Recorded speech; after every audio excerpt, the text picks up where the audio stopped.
All right, everybody. Hello and welcome back to the college football predictions for 2017, coming off of a crazy week one, as always.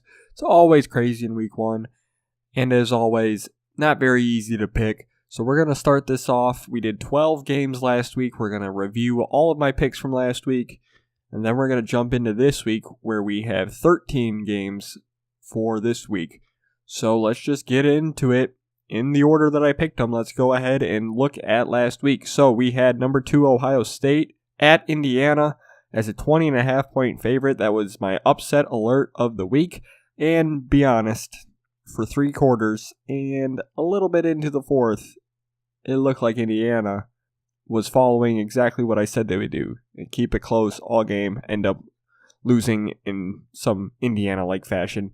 Which, getting blown out, I mean, that's Indiana-like fashion, but it ultimately ended not as close as I thought, but Indiana did hang in there for well over 3 quarters, so I ended up getting my prediction right, because I said Ohio State would win, but I was wrong about the spread, which I said Ohio State would not cover. So the next game was Colorado versus Colorado State. I had Colorado winning and covering a 5.5 point spread. I just didn't think that Colorado State, while looking very impressive against Oregon State, could have possibly made up that much ground from last year against Colorado. They did close the gap. They only lost by 2 touchdowns, but it was 17-3. So Colorado State could not get anything going. Colorado ends up covering that spread, so I got both the pick and the spread right on that one. The next game was number 5 Washington going to Rutgers as 27.5 point favorites. I said that Washington would win, which they did, but I also said they'd cover that spread, which they did not. But I will say this, had Rutgers played that game like they played a lot of their games last year, Washington would have covered that spread. It seemed like Rutgers was playing not to get blown out. I mean, I know they have a new quarterback that is more of a pro-style pocket passer, so they kind of abandoned the no-huddle hurry-up that they had last year. But they drained a lot of clock. They kept the ball on the ground. They had some really conservative play calling, which is pretty interesting as a huge underdog at home. Like some plays that didn't make sense. They punted the ball on like 4th and maybe half a yard from their own 45 or something like that when they were only down. At that point, I think they were only down either 10 points or a touchdown or less. So there was no reason to punt that football other than you were scared that you were going to get stopped and Washington was going to score again easily. So had Rutgers actually played that game, like they played a lot of games last year and actually tried to score, which credit to them, they did manage to score some points, which is surprising. But had they actually, really tried to win that game, this game probably wouldn't have been as close as it was. It was ultimately a 16-point game. But yeah, I think Rutgers just were really trying not to lose more so than actually trying to win. Because if you look at the box score for this game, Rutgers had 38 minutes of possession to Washington's 22. When there's that much of a difference in time of possession, usually the team with the higher possession won that game. Or at least it was close, and this game really wasn't close. So yeah, I think Rutgers was just ultra conservative, trying to avoid those 78-0, 49-0, 59-0 losses that they had last year against the good teams that they played. So ultimately, Rutgers did look better than I expected, but I also think Washington's not as good as last year, which a lot of people expected. I thought they'd be pretty similar, but they didn't look great last week. But I'm also sure that Rutgers played up. You're opening the season at home, primetime, national TV against a top 10 team. It's reasonable to think that Rutgers played a little better than what they may be going forward. So the next game was Bowling Green at Michigan State. I just put this on because I thought it was crazy that Michigan State was a 17-point favorite. I said Michigan State would win, but I said they would not cover the spread, which they ultimately did. They ended up winning with a final score. The final score 35-10.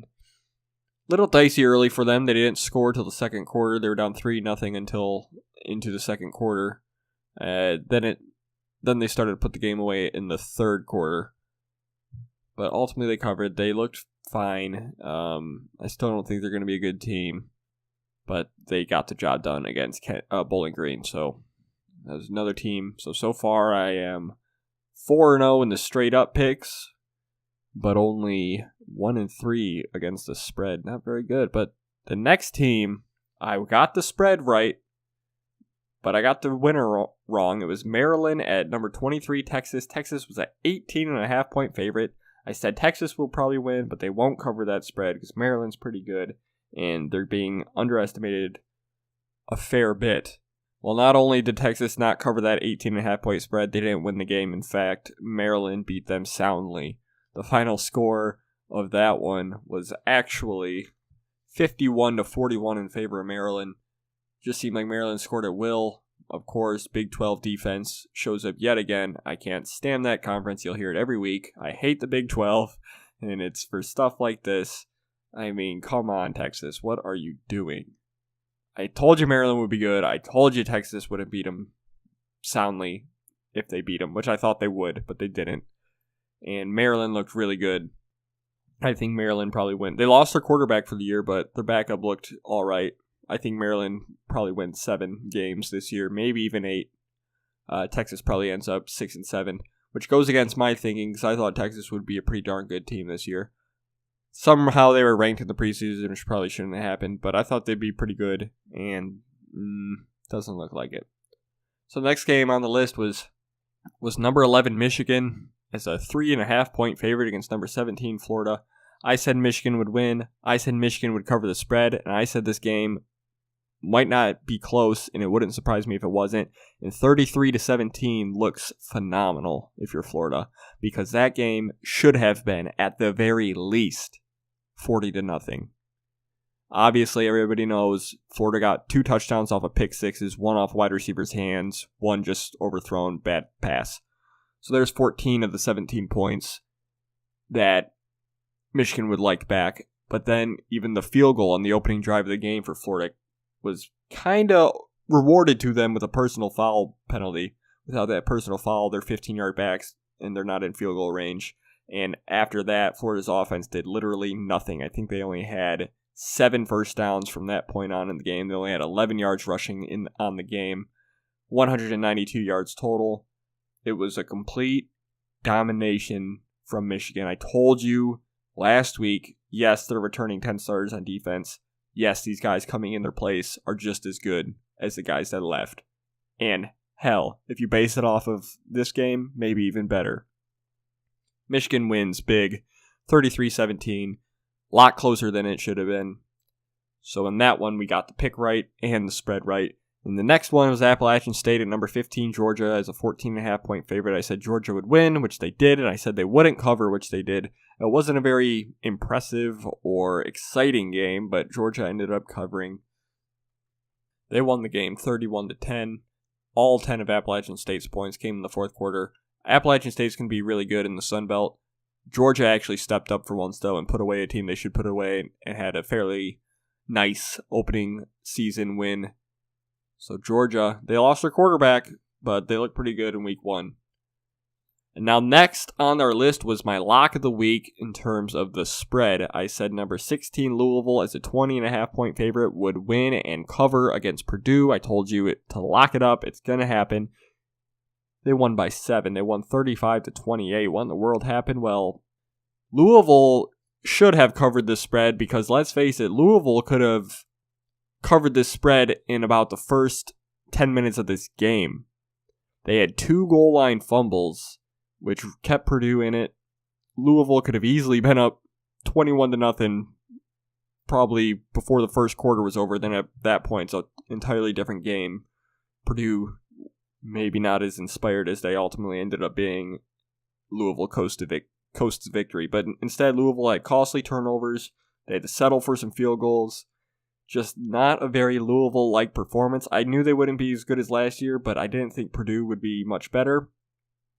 And ultimately, I don't think they will be much better. I think they will be a little better.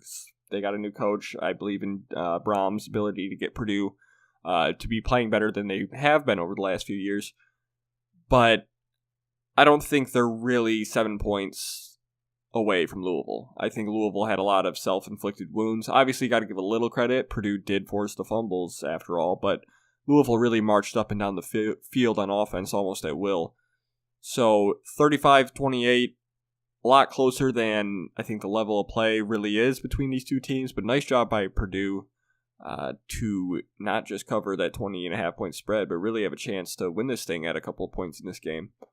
So next on our list was number 3, Florida State against number 1, Alabama. I had Alabama winning, but I did not have them covering the 7-point spread, which ultimately they did. They won 24-7. I told you last week that Florida State's offensive line was just too big of a question mark to pick them against Alabama. Not only did that end up being the case, that offensive line might have just cost them the season, as DeAndre Francois is out for the year now. So that's not good for Florida State. Clemson fans, good news for them is they also have a new quarterback, and they have a lot of question marks, and it wasn't looking good for them to get past Florida State, but now Florida State without their starting quarterback. This should still be a pretty good team, but things got a little more interesting in the ACC this year. So the next game was BYU against number 15 LSU. LSU was a 16.5 point favorite. I said LSU would win, but I didn't see them covering the spread just because I thought BYU's defense was too good to lose by that much, because I thought that BYU would at least score some points. LSU ultimately ends up winning this game emphatically. BYU's offense, we saw it a little bit against Portland State. Thought maybe it'd be better against LSU, but no. Nothing there for BYU's offense. I thought that BYU would at least score 13 points, which isn't much, but I figured they'd at least score 13, maybe even 17 points. And if they did that, I just thought that their defense was too good, and LSU's not really a high-scoring team, to where if BYU scored 13, 17 points, I didn't see LSU beating BYU by 17. Ultimately, they won by 27 because LSU's defense was dominant. So the next game was number 22, West Virginia versus number 21, Virginia Tech. I said that Virginia Tech would win and cover the 4-point spread, which they did. However, this game was a lot closer than I anticipated. I did not think, and I still don't think, West Virginia will be very good this year, although they looked pretty darn good. And who knows, maybe they prove me wrong and actually put together a respectable season. They gave up 31 points, which is amazing for a Big 12 team. Everybody should bow at that performance. But yeah, ultimately Virginia Tech ends up winning. This was a really good game, really close. I also think West Virginia played up a little bit. This is obviously a big rivalry game, opening game. You know, it's all a crapshoot. A lot of overreactions. You never know what you're going to get. I think West Virginia played up a little bit. And I think we'll see them come down a little bit, but they had a nice game here in week 1. And then finally, the last game from last week was number 25. Tennessee is a 3-point favorite against Georgia Tech. I said Georgia Tech would cover the spread and win outright. And damn it, they should have won it 3 times in the last 10 minutes of the game. They should have won it on that field goal to go up 2 scores with, 7 minutes left or whatever it would have been. And then they should have won it on the second to last possession, or running back has it, busts off a big run, he's inside the 15, about to score, or just set Georgia Tech up nicely for the put-away field goal or put-away touchdown, and he fumbles the football. And then they should have won it at the end of regulation. They still had a chance to kick a game-winning field goal, and it gets blocked.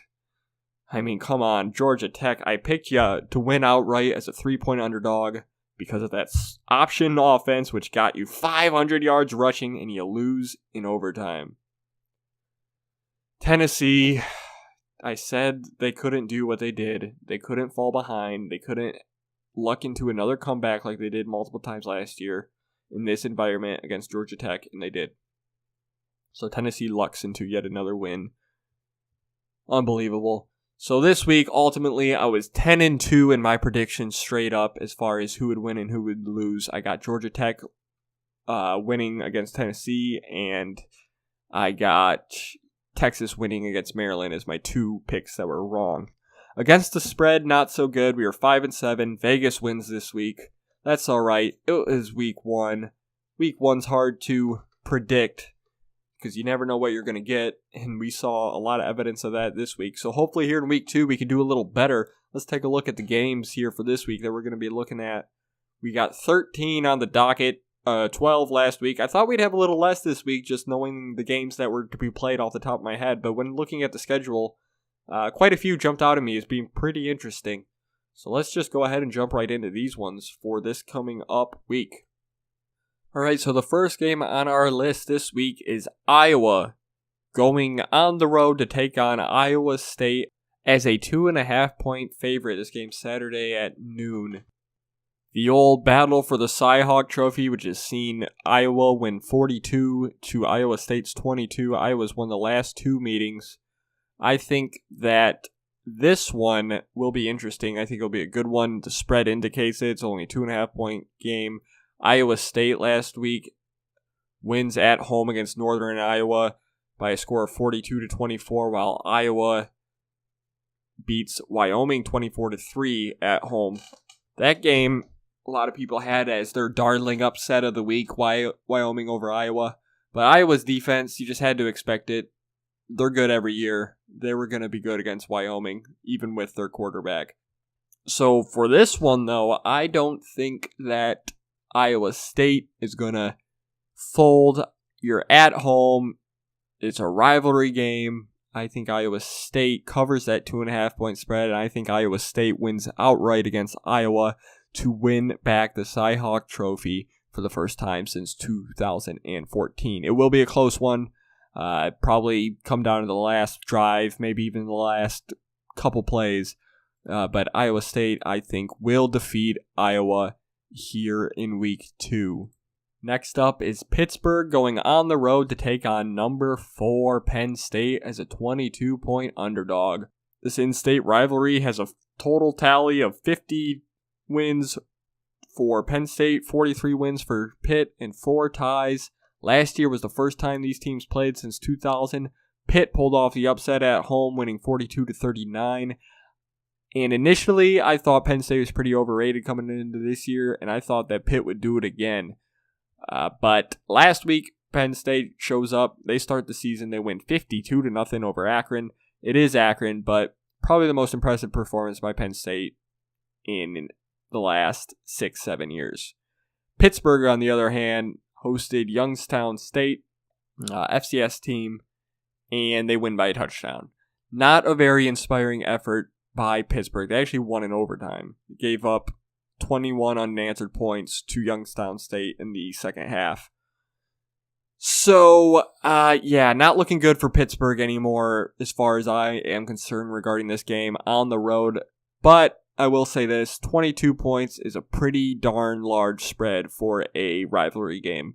So I think that Penn State wins. I wouldn't be surprised if they even won by 20, 21, but I don't think they're going to win by more than 22. So I got Penn State winning, but not covering that 22-point spread against Pittsburgh. All right, next on our list is number 23, TCU, a 3.5-point favorite going on the road to take on SEC's Arkansas. So this one was pretty interesting. On the road, SEC opponent, 3.5-point favorite for Big 12's TCU. Arkansas is Arkansas. I don't think they're any good. They won last week against Florida A&M, 49-7. TCU looked pretty impressive against their FCS opponent. Against Jackson State, they won 63-0. TCU and Oklahoma, I think, are the only two good schools or good teams in the Big 12 compared to the rest of the nation. I think TCU and Oklahoma can actually stack up against other top teams. TCU not so much, but I think they're respectable. I think they'd finish in the top half of pretty much every other Power 5 conference. Whereas all the other teams in the Big 12, including Oklahoma State, I'm not so sure about. So for this one, I think TCU will go into Arkansas and win. And I think TCU will cover that 3.5-point spread just because that's such a small spread. Wouldn't surprise me if they, pull out a win by 3 points or less, but I think they end up winning by at least 4 points. So next on our list is Indiana going on the road to take on Virginia. Indiana coming off that loss against Ohio State at home, which they hung in there for over 3 quarters. In Virginia coming off a 28-10 win over William and Mary. Virginia is not good at football. You saw it last year, and you saw it last week. 28-10 over an FCS team as a Power 5 team, not very impressive. Indiana is a 3-point favorite on the road. This is my lock of the week. Indiana is going to go into Virginia, and there's no way they win by less than a field goal. They're winning this game by 4 points at the least, so they're covering the spread, no doubt, because I think they win this game by 2 possessions, as a matter of fact. Next on our list is the Western Michigan Broncos going on the road a little bit, maybe a 2-hour drive over to Lansing to take on the Michigan State Spartans as a 7-point underdog. Michigan State, I didn't have them covering the spread against last week's MAC opponent. And this week they're playing a much better one. Of course, Western Michigan coming off of a undefeated season last year before they lost in the Cotton Bowl, but they lose their coach, they lose a couple of good players. Not a lot was expected from them this year, but then they go out to USC last week and actually give them a game for a majority of the game. So what will they do against an inferior Michigan State squad? I have no idea.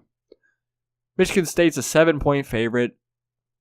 They proved me wrong last week covering a 17-point spread against Bowling Green.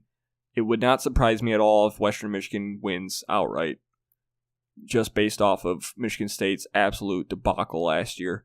But I'm going to give Michigan State the benefit of the doubt this week. I say they beat Western Michigan, and I say they cover that spread, or at the very least push it. They're going to win by 7 or more. All right, next up is our upset alert of the week. Last week, I had Indiana against Ohio State as my upset alert, but I didn't think they'd ultimately pull it off. I just thought they'd make it close for pretty much the whole game. This week, my upset alert is a team that's actually going to pull off the upset. It's the biggest upset on my list here. Let's see, I got Iowa State beating Iowa as a 2.5-point dog, and then I got a 4.5-point dog winning, and then I got this one, which is Eastern Michigan as a 5.5-point underdog going to Rutgers. That's right, Eastern Michigan 0-54 against Power 5 opponents in their history are going to notch their very first win against a Power 5 team when they go on the road to take on Big Ten's Rutgers. I had this game picked 6 months ago. Just looking at Eastern Michigan's seasons last year, their best season, which isn't saying much, in 20 years, their first winning season since 1989, and they return a majority of their starters, including their quarterback, top 3 wide receivers, top 2 running backs, against Rutgers, who had one of the worst offensive teams in the history of Power 5 football last year. I said Eastern Michigan's going to go in there and get it done, but last week gave me a little bit of a pause because Rutgers had a pretty nice game against Washington. They didn't get blown out. That makes it a nice game for them. So maybe Rutgers is a little better than expected, but ultimately I don't think they are that much better than expected. And I think Eastern Michigan, coming off a 24-7 win against Charlotte, is going to rise to the occasion. Rutgers definitely played up against Washington. I don't think there's any doubt about it. Eastern Michigan's going to come in. They're going to score early, probably go up 2 touchdowns early, and then it's going to be a dogfight the rest of the way. I think Eastern Michigan ends up holding on, covering the 5.5-point spread, and winning outright against Rutgers for their first ever win against a Power 5 team. That's right. Lock it up. Rutgers, it's Rutgers. They've lost 10 games in a row. I don't know if you can really call it an upset, but it's going to be an upset. Next on the list is Nebraska going on the road to take on Oregon. Nebraska coming off a very impressive performance. Wait, what? No, it wasn't impressive? No, it wasn't impressive. Nebraska coming off a very unimpressive performance against Arkansas State. Ugh. Oregon, meanwhile, pretty even teams coming in this year, I thought. Oregon's coming off of a 77-21 win over Southern Utah. Looking like the Oregon of old. Putting up 77 against a crappy team, but also allowing 3 touchdowns of your own. But Nebraska, not looking very good. These teams played last year. They were pretty even last year. I thought they'd be pretty even this year. Average teams in their division, or in their conference. But Oregon obviously looked more impressive, and they're also at home. So I'm going to go with Oregon. It's a 13.5-point spread. Oregon's going to cover that as well. Nebraska's not very good. Their head coach is getting fired after this year. Oregon's going to start 2-0. They're going to beat Nebraska by at least 2 scores. Oregon will ultimately, I don't think they're going to contend for the Pac-12 or anything. They'll ultimately end up being about above average at best, but I think they are heads and shoulders above Nebraska. All right, next up is the first of 4 top 25 matchups. We got number 13 Auburn going on the road to take on number 3 Clemson. This one's Saturday night at 7 p.m. Home night game for Clemson. A lot of question marks for Clemson. They answered them a little bit last week against Kent State. They won 56-3. Auburn coming off of a 41-7 win against Georgia Southern. Clemson is a 4.5 point favorite. This game is kind of a toss-up for me. I think Auburn is a pretty darn good team. I think they are probably a notch below Alabama, right next to LSU. And I think those are about the only 3 good SEC teams this year. Not impressed with the rest of that conference so far. Anyway, Clemson, defending national champions, new quarterback. I don't think Clemson's going to repeat. I predicted that Florida State would win the ACC, but now that they lost their quarterback, I think Clemson has a real good chance of repeating and at least contending to get back in that playoff. But I think Clemson has a lot of questions that need to be answered, and this is the game that they'll have to be answered. Luckily for them, they are at home, and it is a night game. I think that plays heavily in their favor in this one. I think they ultimately beat Auburn, but I don't think they cover 4.5 points. They probably win this game by a field goal. Next up on our list is number 5, Oklahoma, taking on number 2, Ohio State.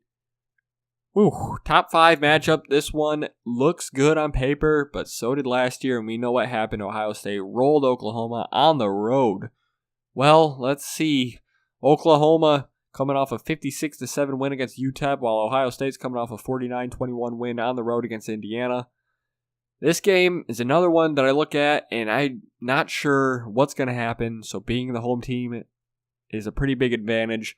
Oklahoma has the offense to go toe-to-toe with Ohio State, but unfortunately, they don't have much of a running game, and against Ohio State, you're going to need that because Baker Mayfield isn't going to be able to just stand in the pocket and throw all game like he can against teams like UTEP. And then the question is, does Oklahoma's defense match up against Ohio State's offense, which they didn't last year? I think Oklahoma does a good job in this game. I think Oklahoma actually has a pretty decent chance to win. I think a 7-point spread's too high. I think Ohio State ultimately wins, and it wouldn't surprise me if they win by multiple scores. But I do think that Oklahoma manages to cover that 7 points in a loss.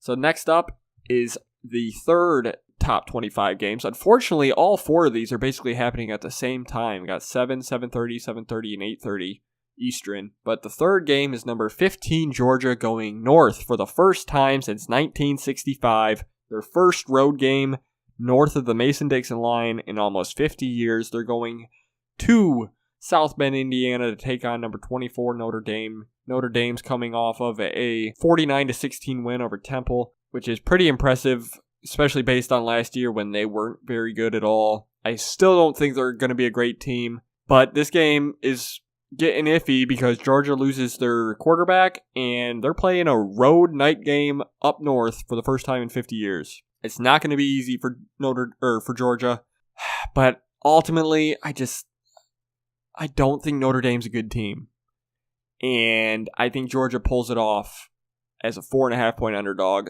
I guess it's an upset, which I don't really buy because I just don't buy into Notre Dame just yet. Georgia gets it done at Notre Dame.